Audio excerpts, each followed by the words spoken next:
आज का जो हमारा टॉपिक है वो है हाइपरटेंशन।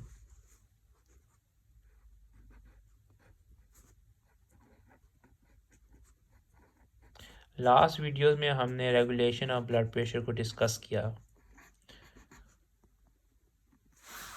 और आज जो है हम hypertension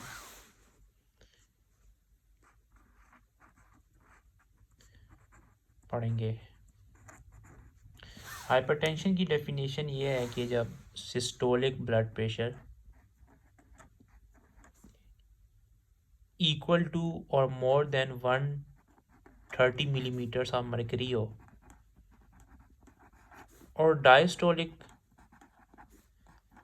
blood pressure equal to और more than 80 millimetres of mercury हो और ये जो हाई ब्लड प्रेशर की जो रीडिंग्स हैं वो एटलीस्ट टू रीडिंग्स हों, एटलीस्ट टू रीडिंग्स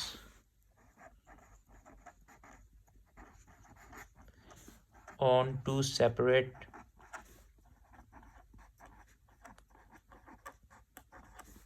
ओकेजन्स। जब तक कि हाइपरटेंसिव क्राइसिस ना हो, आगे हम देखते हैं कि हाइपरटेंसिव क्राइसिस क्या होता है। हम फर्स्ट रीडिंग में कभी भी पेशेंट को हाइपरटेंशन डायग्नोज नहीं करते। होता ये है कि जब पेशेंट आपके पास आएगा और आपने उसका ब्लड प्रेशर चेक किया, अगर वो ज़्यादा आ रहा है, एलिवेटेड आ रहा है, तो आपने उनको कहना है कि 4 मंथ्स के बाद दोबारा आएँ और ब्लड प्रेशर चेक करवाएं। अगर दोबारा अभी रीडिंग हाई आती है तो तब जाके आप उसको हाइपरटेंशन डायग्नोज करते हैं।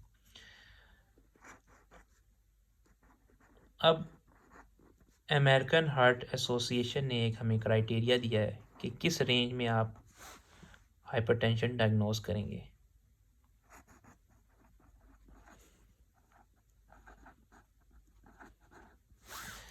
तो यहाँ पर हम सिस्टोलिक ब्लड प्रेशर को लेबल कर देते हैं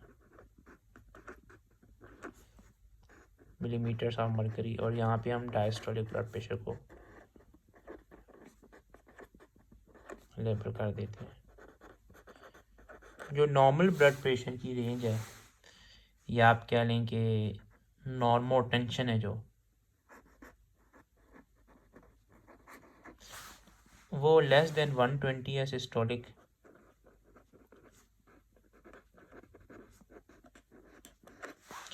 और डायस्टोलिक जो है वो लेस देन 80 है। प्री हाइपरटेंशन वो वाली स्टेज होती है कि अभी पेशेंट को हाइपरटेंशन तो नहीं हुई, लेकिन वो स्टेज है यहाँ पे हाइपरटेंशन के चांसेस ज़्यादा होते हैं। तो लाइफस्टाइल मॉडिफिकेशन से आप इस रिस्क को कम कर सकते हैं।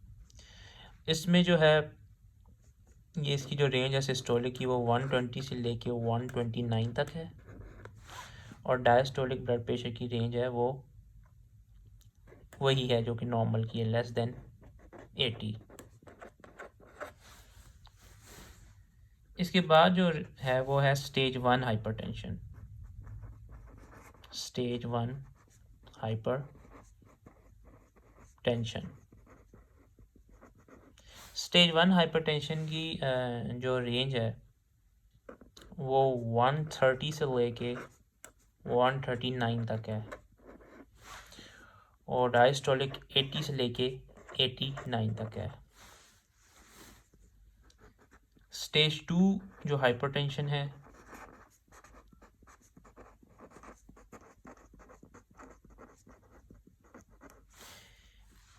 ये मोर इक्वल टू और मोर देन 140 और ये भी इक्वल टू और more then 90 millimetre of mercury. ये जो है स्टेज 2 हाइपरटेंशन है।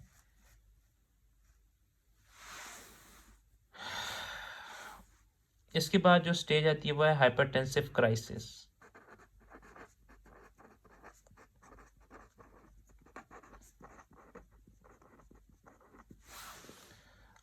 हाइपरटेंसिव क्राइसिस में जो सिस्टोलिक ब्लड प्रेशर है वो मोर देन 180 है और जो डायस्टोलिक ब्लड प्रेशर वो मोर देन 120 है। तो ये अमेरिकन हार्ट एसोसिएशन ने हाइपरटेंशन के रिलेटेड एक क्राइटेरिया हमें दिया हुआ है। अच्छा, हाइपोटेंशन यानी कम ब्लड प्रेशर, इसकी जो रेंज है वो है,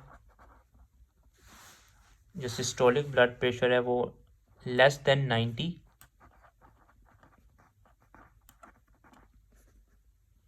और diastolic blood pressure less than 60। तो ये हाइपरटेंशन की डेफिनेशन है। अब इधर जो हमने एक टर्म डिस्कस करनी है वो है हाइपरटेंसिव क्राइसिस।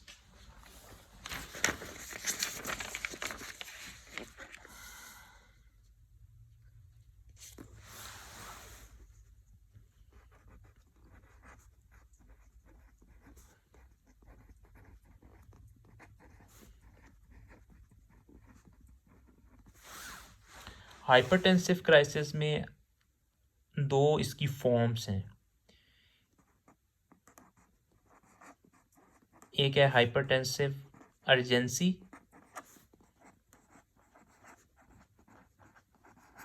और एक है हाइपरटेंसिव इमरजेंसी।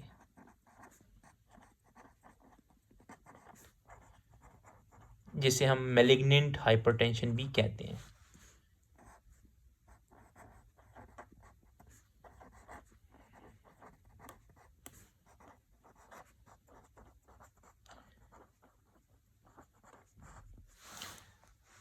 हाइपरटेंसिव अर्जेंसी में इसकी जो डेफिनेशन है वो वही है कि जो सिस्टोलिक ब्लड प्रेशर है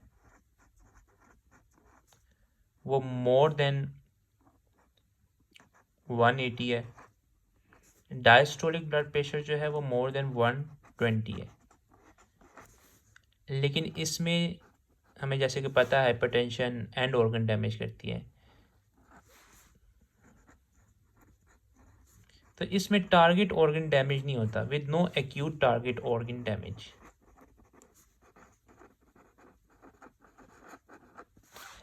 जबकि दूसरी तरफ देखा जाए जो हाइपरटेंसिव इमरजेंसी है या मैलिग्नेंट हाइपरटेंशन है, इसमें जो ब्लड प्रेशर है, सिस्टोलिक ब्लड प्रेशर वो 180 से ज़्यादा है और डायस्टोलिक ब्लड प्रेशर जो है वो 120 से ज़्यादा है। लेकिन इसमें टारगेट ऑर्गन डैमेज हो रहा है और वो भी एक्यूट। तो ये एक मेडिकल इमरजेंसी है। ये एक मेडिकल इमरजेंसी है। It is a medical emergency.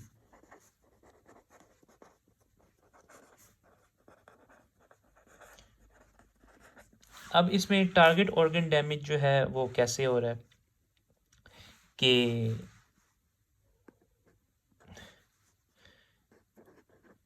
अगर हम ब्रेन को देखें तो इसमें हाइपरटेंसिव इनकेफेलोपैथी हो सकती है,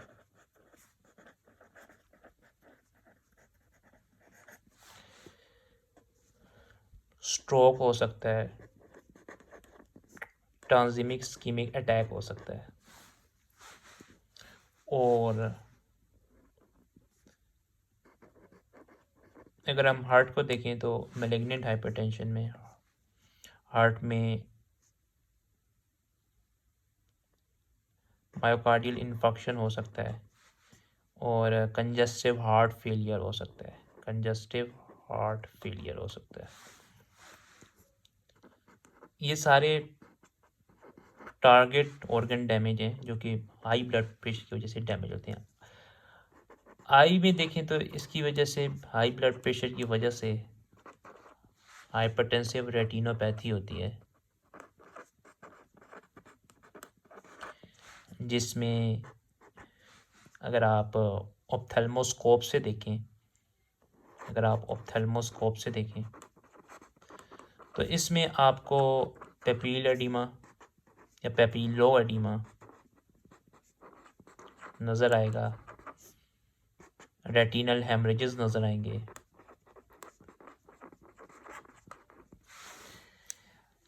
इसी तरह किडनीज को अगर देखेंगे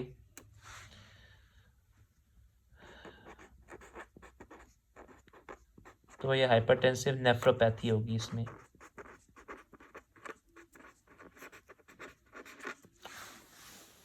तो इसीलिए ये एक मेडिकल इमरजेंसी है। ये सारी हो सकती हैं इस अगर आप ब्लड प्रेशर को जब तक के कंट्रोल ना करें। तो हाइपरटेंसिव अर्जेंसी में जो हमारा ब्लड प्रेशर होता है वो हम ग्रेजुअली जो है ब्लड प्रेशर को लो करते हैं, मतलब आहिस्ता आहिस्ता करते हैं।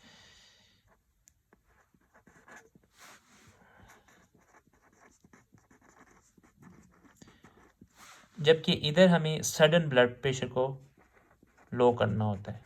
ठीक है, हमारा जो टारगेट है ना वो यहाँ पे सडन लो, जो हम ब्लड प्रेशर को अचानक से लो करते हैं, इसमें जो है वो ओरल एंटी हाइपरटेंसिव्स यूज़ होते हैं टू ट्रीट हाइपरटेंसिव अर्जेंसी।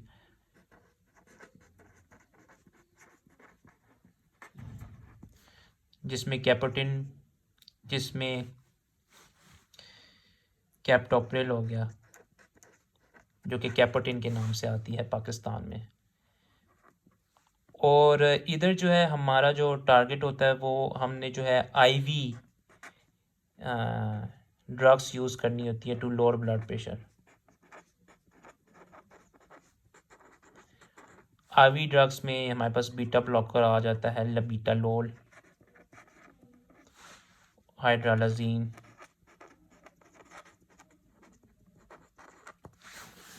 तो ये है हाइपरटेंसिव अर्जेंसी और इमरजेंसी में डिफरेंस। इसके बाद एक और टर्म होती है जिसे हम कहते हैं वाइट कोट हाइपरटेंशन।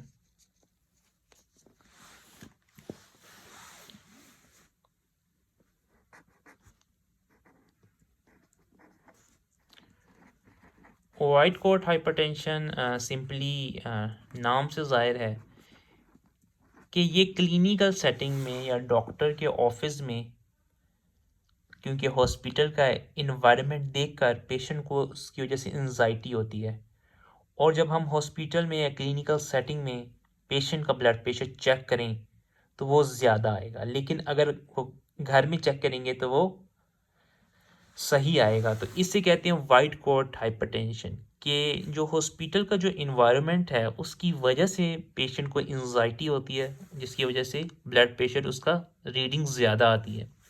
तो इस टर्म को हम कहते हैं वाइट कोट हाइपरटेंशन। अब यहाँ पे एक बात आ जाती है, एक कॉन्सेप्ट आ जाता है कि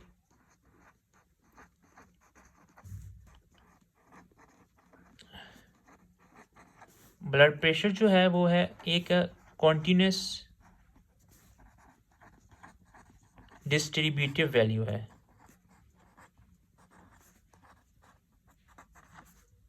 वेरिएबल है। इसका मतलब ये है कि अगर मैं एक ग्राफ बनाऊं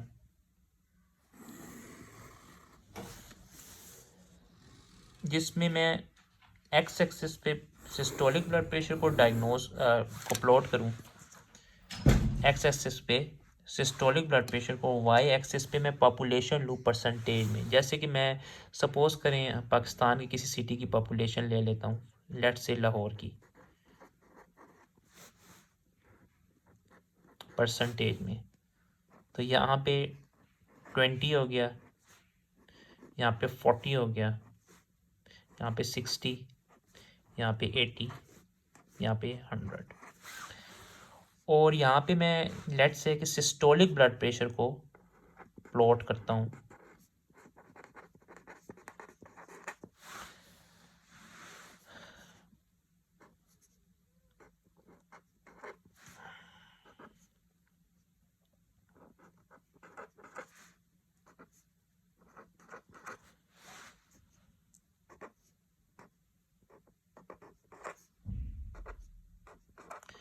तो मुझे पता चलेगा कि मेरे पास जो कर्व आएगी वो बेल शेप्ड कर्व होगी।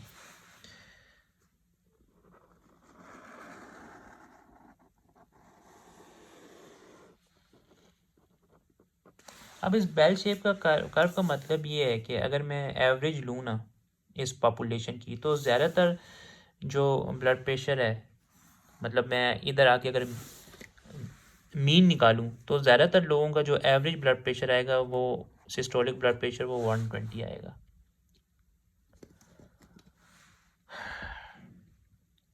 इसी तरह यहाँ पे एक और बात करना भी ज़रूरी है, इसलिए हम जो एवरेज ब्लड प्रेशर लेते हैं वो 120 और 80 से कम लेते हैं, ठीक है, क्योंकि जो हमारे पास ये जो अगर हम एवरेज निकालें तो वो 120 और 80 से कम आएगा सिस्टोलिक और डायस्टोलिक। और जैसे कि अमेरिकन हार्ट एसोसिएशन के मुताबिक 130 से जो है वो ब्लड प्रेशर शुरू हो जाता है।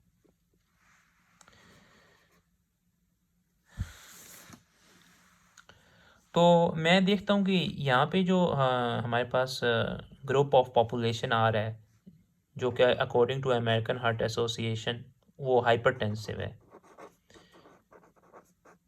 लेकिन क्या क्या ऐसे इन सब पेशेंट्स को इस रेंज में 130 से उनका ब्लड प्रेशर ज़्यादा आ गया है, टारगेट ऑर्गन डैमेज होगा, यानी जो ब्लड प्रेशर की वजह से जो नुकसान होता है, जो हाई ब्लड प्रेशर की वजह से टारगेट ऑर्गन डैमेज होगा, ये कोई आ, यकीन के साथ नहीं कह सकता, कोई थ्रेश होल्ड नहीं हुआ अभी तक बताया गया कि ब्लड प्रेशर अगर 130 से ज़्यादा होगा और तब ही जो है एंड ऑर्गन डैमेज होगा।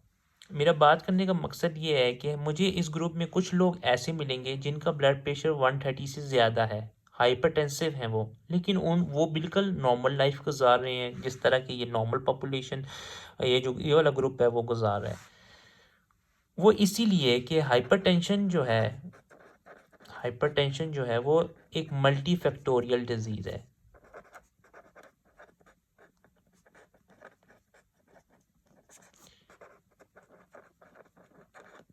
मल्टी फैक्टोरियल डिजीज़ का क्या मतलब है कि बोथ जेनेटिक और इन्वायरमेंटल फैक्टर्स जो हैं वो रोल प्ले कर रहे हैं इन कॉजिंग हाइपरटेंशन। तो हो सकता है कि ये जो ग्रुप है जो कि है हाइपरटेंसिव है, ठीक है, ये वाला और ये वाला जो है इनको टारगेट ऑर्गन डैमेज हो रहा है लेकिन इनको नहीं हो रहा, तो हो सकता है कि हाई ब्लड प्रेशर उनका जेनेटिक मेकअप ऐसा बना हो कि सरवाइव करने के लिए उनको हाई ब्लड प्रेशर चाहिए हो, लेकिन वो हो नॉर्मल। तो कोई तो थ्रेश होल्ड वैल्यू हमें अभी तक नहीं पता कि हम किसी पेशेंट पे यकीनन कह सकें कि यार इसका 130 ब्लड प्रेशर हो गया है, उससे ज़्यादा हो गया है, तो अब जो है इसको टारगेट ऑर्गन डैमेज होगा ही होगा। रिस्क है, उसके लिए क्या है कि हम ब्लड प्रेशर को कम करते हैं, 120 तक वापस लेकर आते हैं।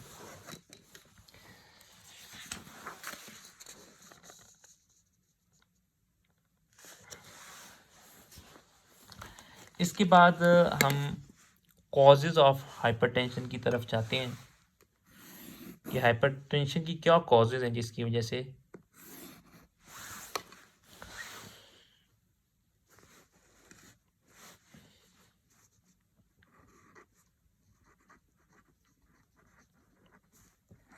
Causes of hypertension. तो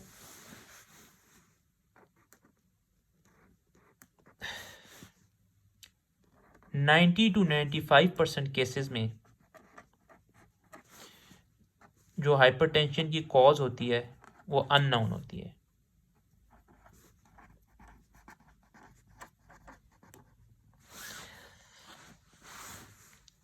इस हाइपरटेंशन को हम कहते हैं प्राइमरी हाइपरटेंशन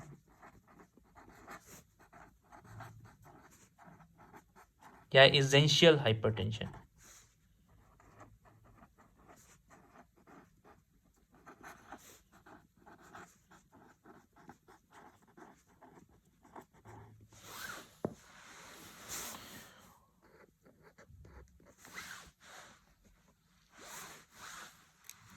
अगेन ये बात याद रखें कि hypertension is a multifactorial disease, both genetic and environmental factors are involved in causing hypertension but the exact cause is unknown। और जो दूसरी हाइपरटेंशन है उसे हम कहते हैं सेकेंडरी हाइपरटेंशन, यानी कि किसी डिज़ीज़ की वजह से हाइपरटेंशन हो रही है, अगर आप उस डिज़ीज़ को ठीक कर दें तो जो ब्लड प्रेशर है वो नॉर्मल रेंज में आ जाएगा। सेकेंडरी हाइपरटेंशन की काफ़ी ज़्यादा कॉजेज़ हैं, उसको हम इस तरह कर देते हैं। सबसे पहले जो किडनीज़ की डिजीज़ की वजह से हाइपरटेंशन हो रही है, ठीक है। तो इसमें जो सबसे टॉप पे जो डिजीज़ आती है ना, वो है रीनल आर्टरी स्टीनोसिस। आगे हम इनकी पैथोजेनेसिस पढ़ेंगे। Renal artery stenosis is the most common cause of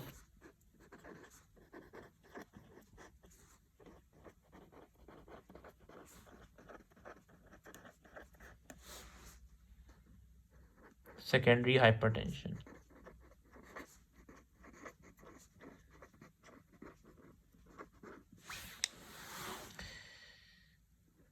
इसके बाद पॉलीसिस्टिक किडनी डिजीज है।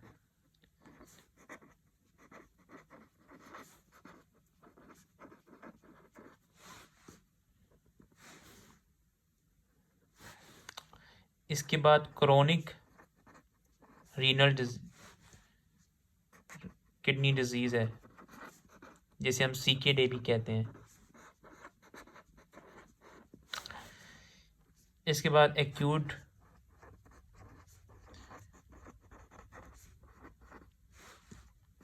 ग्लोमेरुलोनेफ्राइटिस है।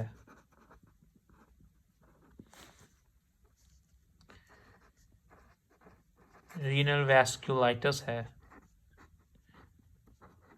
और रेनिन प्रोड्यूसिंग ट्यूमर्स।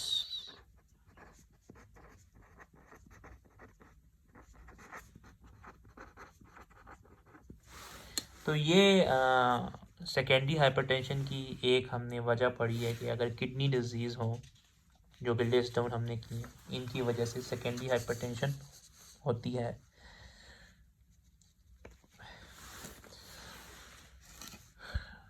दूसरी नंबर पे हमारे पास एंडोक्राइन कॉजेज आ जाती हैं।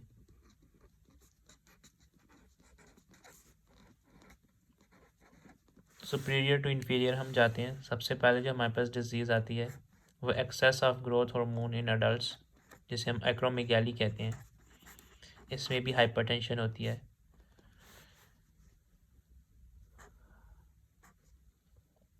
हाइपरथायरॉयडिज्म में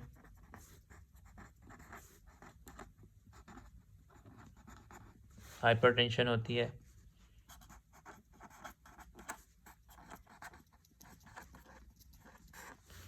हाइपोथायरॉयडिज्म में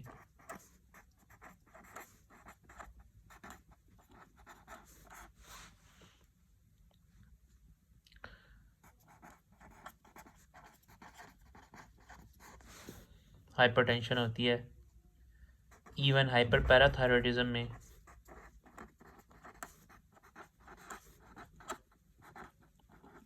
हाइपरटेंशन होती है। इसके बाद अगर हम एड्रीनल ग्लैंड्स पे आ जाएं,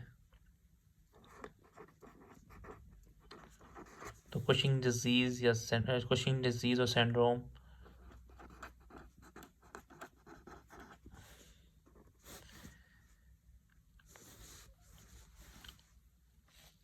कुशिंग सिंड्रोम के बाद कोस्ट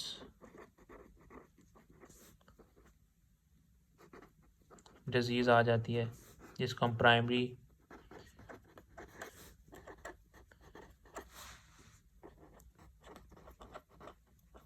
अल्डोस्टेरोनिज्म भी कहते हैं।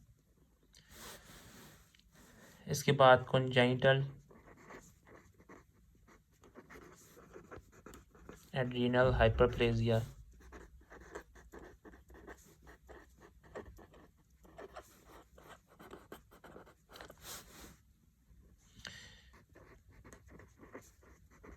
इसके बाद फियोक्रोमोसाइटोमा,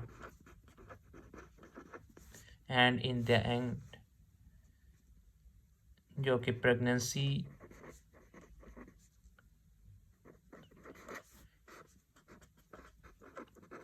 में भी हाइपरटेंशन हो सकती है। और इन कंडीशन का हम प्री इंक्लेप्सिया या फिर प्री क्लेप्सिया और इक्लेप्सिया दोनों में फ़र्क है। तो ये एंडोक्राइन कॉजेज़ हैं।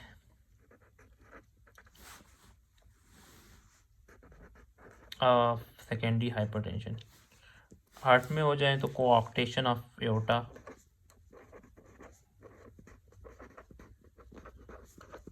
coarctation of aorta is the most common cause of secondary hypertension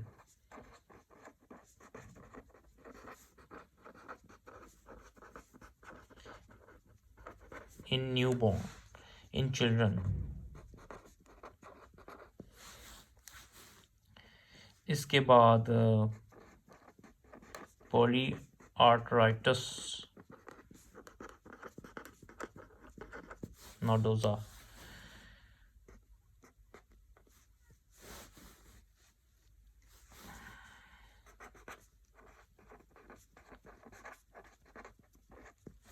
उसके बाद न्यूरोजेनिक कॉजेज आ जाती हैं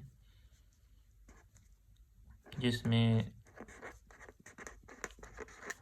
ये साइकोजेनिक कॉज भी हो सकती है, causing secondary hypertension. Obstructive sleep apnoea हो सकता है, स्ट्रेस हो सकता है जैसे कि surgery,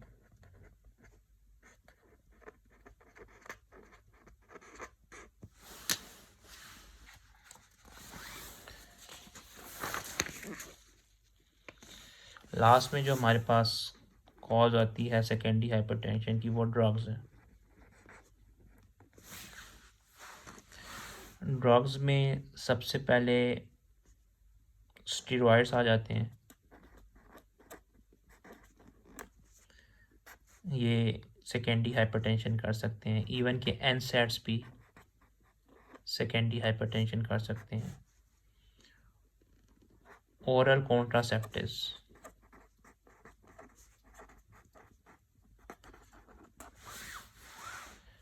oral contraceptives is the most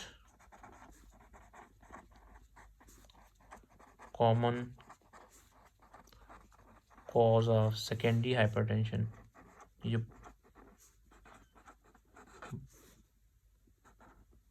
in young women।